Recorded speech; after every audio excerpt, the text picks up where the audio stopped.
Alright, Kurt Thompson here. Welcome back to part 2, lesson 2 of this lead trumpet and lead trombone tutorial.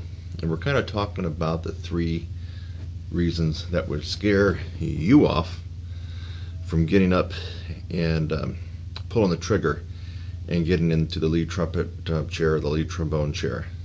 Yeah, you may already have chops. Maybe you're a professional player in a symphony, a metropolitan orchestra. Yeah, I get that part.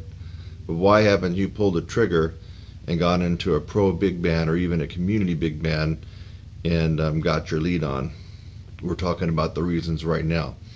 So if you're looking at this video, this is number 2 in a series of 3. You can go back and check out the first one if you haven't already seen it. The second reason that and I'm going to speak in terms of lead trumpet, even though this does apply to lead trombone, that people wouldn't step up to the lead chair, is accuracy. Accuracy, my friends. Accuracy above the staff. It's tough. You want to find an expert on accuracy? Talk to any French horn player. For them, playing even in the staff is like us playing above the staff. I mean, they are the experts at accuracy, but so are lead trumpet players who are good. So accuracy and interval training above the staff are things that most players don't concentrate too much on. Yeah, you concentrate on different accuracy studies from your low range and your middle range, and maybe up to G, A, or B, I'm talking trumpet, or even high C, but not much past that. And guess what? If the range of a lead trumpet player is typical from high C to double G or double A, and you haven't been practicing accuracy and interval studies in that range, you are likely going to be scared stiff out of playing lead and playing lead trumpet and playing lead trombone.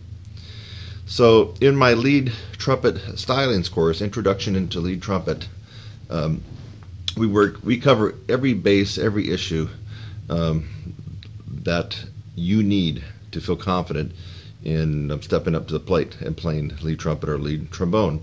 And one of the issues that we thoroughly go through are interval and accuracy study and training. And so what I've included in this particular video are a couple of intervals that are in the lead trumpet introductory course, and I'll put the link down here in case something strikes your fancy and you're thinking this lead trumpet course might be for you. Then you got the link right there. You can go ahead and get started on it. It's an 8-week course. But I've included a couple of the accuracy studies, and the most common intervals, in my opinion, above the staff would be your perfect fourths, your perfect fifths, your octaves, and your thirds. Those tend to come up all the time. Of course, every interval is fair game. Minor sevenths, right? Major sevenths, minor thirds, major thirds, you know, right? So, but I included a couple of the common ones. All the other ones are included in the course.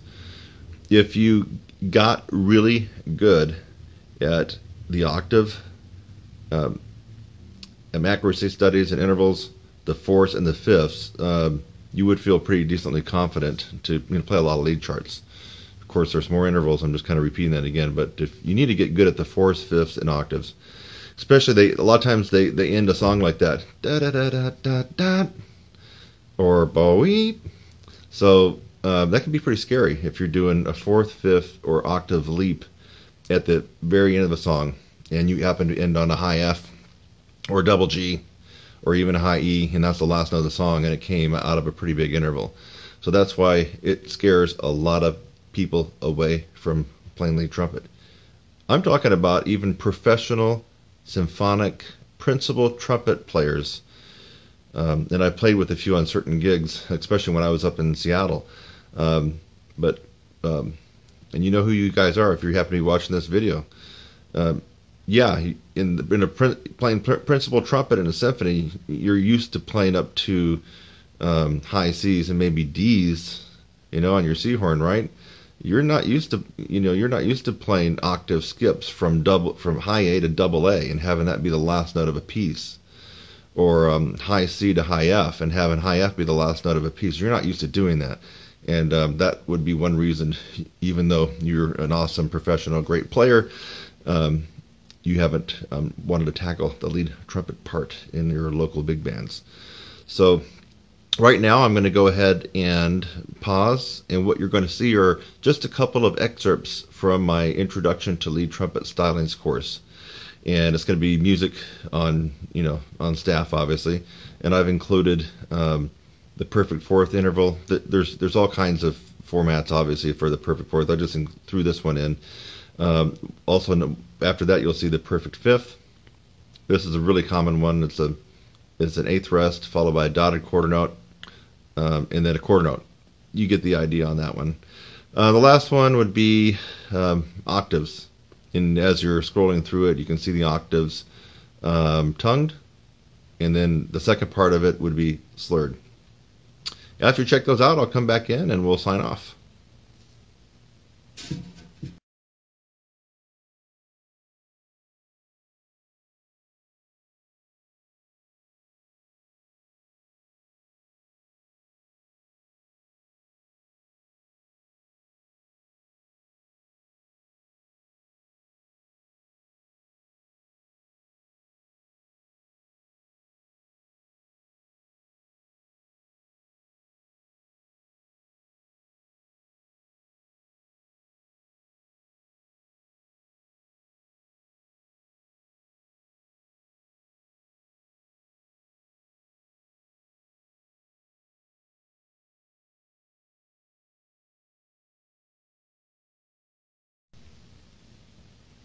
Okay, so hopefully you spent some time going through those. By the way, if you had your horn out, you could just pause those if you want to work on a couple.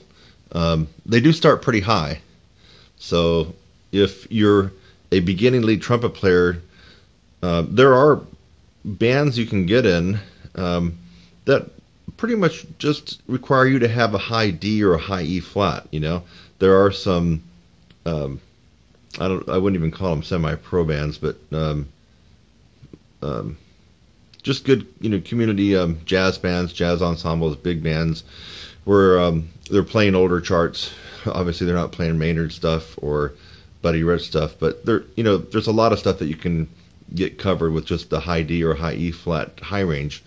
So if you're one of the players that has a range like that, you can still get in and play lead trumpet, but you're going to be limited.